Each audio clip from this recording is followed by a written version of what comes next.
Today at Pulitzer Opal, I'm going to cut a beautiful but challenging 140 carat Australian opal, and I'm going to introduce you to a brand new type of Australian opal that none of you have ever seen before. I guarantee it. But up first...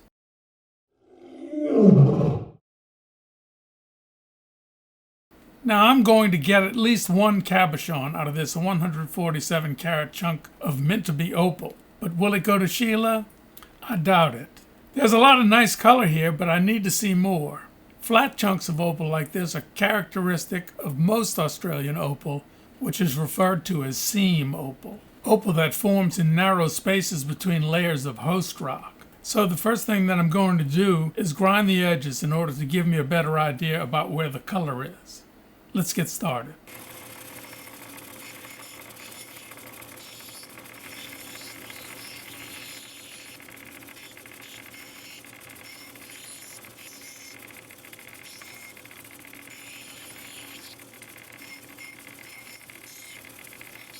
You're looking mighty pink today, Sheila. I know you're up to something. Where'd you get that Barbie? Oh, I get it. You're dressed up like Barbie so you guys can go out and find a couple of Kens, right? Well, you better keep an eye out for your boyfriend, Zuck. He loves the ladies, you know.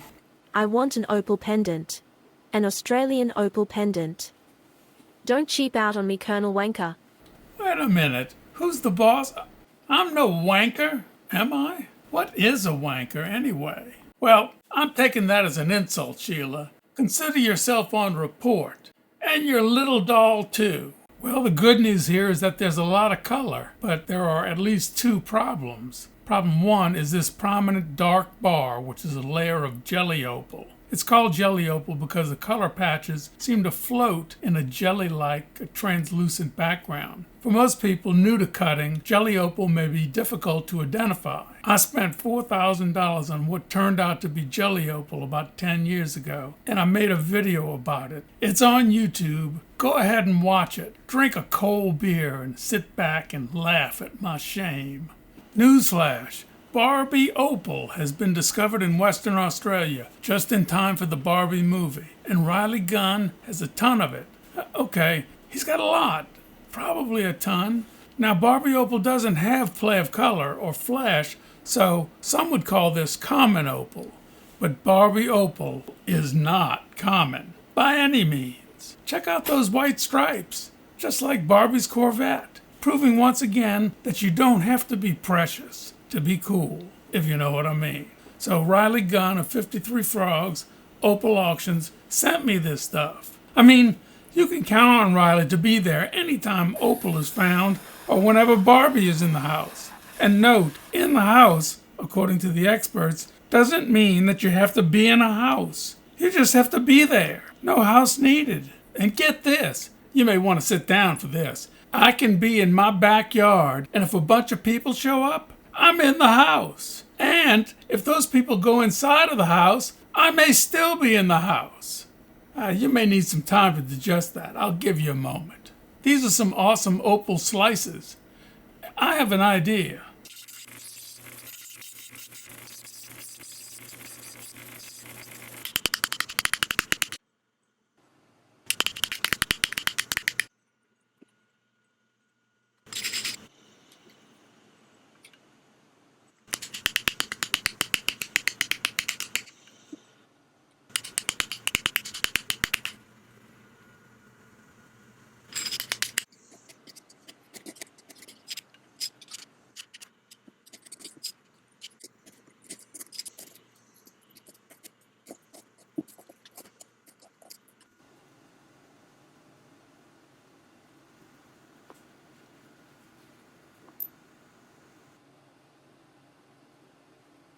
But problem number two is a big problem. They have wavy color bars here. Normally, the color bars are parallel, so when we grind down from the top or bottom of an opal, we land on a flat color bar, and it's no problem. But with wavy or irregular color, many people would choose to carve it using a Dremel type tool. But I don't do much carving though, so let's just see what I can get by grinding. And I know you're wondering, why did I buy such an opal to begin with? Yes, I was inexperienced, but I certainly knew that the wavy bars were a problem. But when you buy opal in a parcel with other opals, along with the good ones, the sellers generally include ones that are not as good. So if you want the good ones, you're gonna have to eat some bad ones. Okay, you know what I mean. Don't ever really eat an opal. Here I'm grinding down to see what we can find on the bottom side of this thing. I saw a spot of definite high-grade opal on this side, so let's see what's surrounding it.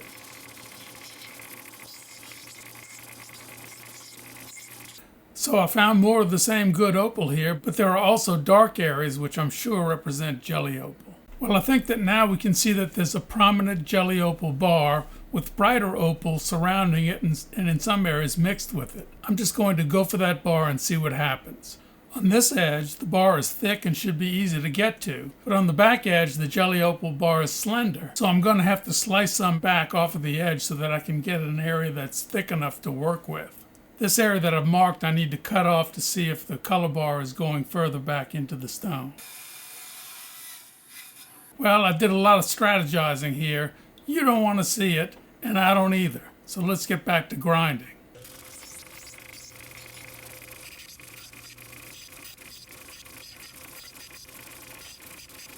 Okay, I haven't told anyone, but a few months ago I became a first-time grandfather. Now I know what you're thinking. This guy's far too young to be a grandfather. I know. But you should know that today's new grandparents are not necessarily sitting back and allowing themselves to be called any of the usual names, like Grandma, Grandpa, Gramps, or Bozo. These new modern grandparents are choosing their own names. Designer names. What audacity. And modern grandparent? That's an oxymoron. Now, I don't need no stinking grandfather name, but I'm not going to allow some 3-month-old punk to push me around. My wife is pressuring me to pick a name. She tried to help, but I'm not particularly fond of the name Asshead. So, I need your help. Leave a grandfather name for me in the comments. I will personally choose the giveaway winners based on how much I like your suggestion. And anybody suggesting Bozo or Asshead will be put in timeout with a baby. So I did a lot more strategizing and decided to make some cuts. So I decided to make one cut here, another across the middle, and that should get me where I want. That's a pretty nice piece. It really needs to be carved though, and I know just the guy to do it, Roy of Roy's Rocks. Check out his channel and see what he does with it.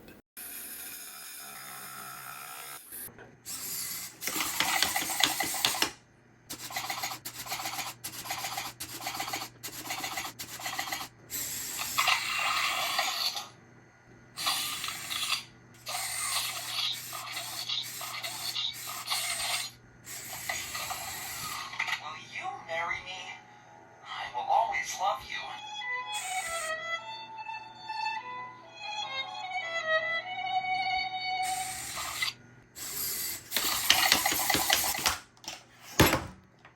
So now I have two larger stones to work with. The smaller of the two has bright color bar sitting on top of a jelly bar. The larger one has color all around. In the larger one, jelly opal is mixed with brighter opal. I hope to get a mixture of the two types, but somehow I feel that jelly will predominate. So when life gives you jelly, give it to Sheila. I'll teach her to call me a wanker. I made up that if life gives you jelly thing. How clever was that? But you can use it in your own YouTube videos if you want. They are not going to use your stupid saying, Colonel. They are not idiots. I ended up with two offcut stones today. The small one weighs 10.1 carats and the large one 16.7 carats. Nothing really exciting about them, but I'm sure that they will be great when they're cut. Neither one has a name, but, well, let's just call them Clunk 1 and Clunk 2. One of these will be going to Roy of Roy's Rocks on YouTube. He's a master at the difficult art of opal carving. And the other clunk will be going to one of you, clunks. At 4.55 carats, we have Rosie, a diminutive but pleasant opal arrowhead. I didn't show the flaking that produced her, but she's kind of shy anyway. She's going to Barbie unless some evil monster takes it and sends it to one of you. At 20.91 carats, Scarlet is a beauty, beautifully flaked, if I must say so myself, long, lean, and sharp. She's the perfect pink arrowhead for Sheila. I mean, Barbie Sheila, that is. But that's not going to happen. At least not today. At 9.89 carats, we have Luke, an unusually handsome opal. He's polished on only one side, but the other side is promising as well. Luke really has the color down, and he's got both bright crystal opal patterns along with jelly opal. You will be very lucky if you win him, that's for sure. Finally, at 19.47 carats, we have Bean, a beautiful opal with lots of higher grade jelly opal and a lesser component of crystal opal mixed in. Bean is not perfect and has a birthmark on the side, but in a bezel mount setting, which is a cup-like setting that the stone sits in, nobody will ever know, except his jeweler. I've had a pretty good time here. Thanks for stopping by. Make sure to put in your grandfather name in the comments, and we'll see you next time.